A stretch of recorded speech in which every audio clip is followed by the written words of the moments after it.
Despite the forecast, in a tweet today, the University of Wisconsin says it will be holding normal operations for the conclusion of final exams on Thursday, as well as for business on Friday.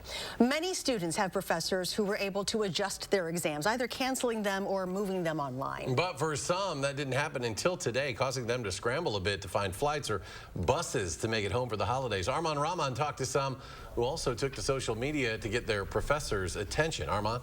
Eric and Charlotte, after not hearing from their professor about changing a Wednesday night final, some students voiced their frustration with a TikTok video, which blew up with others sharing the same problem. Professors have been getting back to them and accommodating, but that, coupled with the weather, has pushed the envelope to find a safe way home.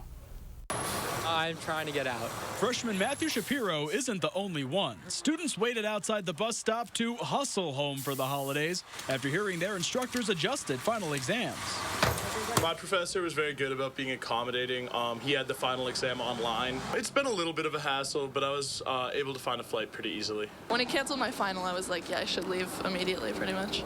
That was the out they needed to escape delayed or even canceled flights. Yeah, I didn't want to stay and risk like being stuck in Chicago or anything. Thank you. And road travel that could prove dangerous later this week. This is my first time, like, obviously living in the Midwest, so I wasn't really aware of it, but my dad is from here, so he was kind of checking up, and he told me, like, yesterday, and I was a little worried. But not every student got that early Christmas present. Yeah, I know some who might be trapped here until Christmas. Until today, Penny, Olivia, and Jen still had finals planned for Wednesday. They panicked when they couldn't get in touch with their instructor to change it. We were freaking out.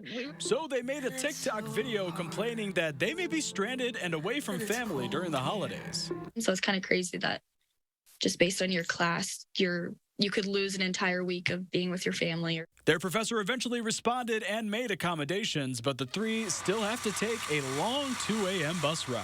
It's going to be a long travel day, but we're really lucky we figured it out, and it'll be worth it after pulling an all-nighter just that we're home, but it's definitely not ideal. And even though housing closes for winter break on Friday, the university is allowing students with travel delays to stay. They just have to email Resident Life to confirm those arrangements. Armand, thank you. And on Thursday, in anticipation of the storm, the Badger women's basketball game has been moved to an earlier start time. The Badger game against Valparaiso was originally going to start at 4 at the Kohl Center, but now being moved up to noon.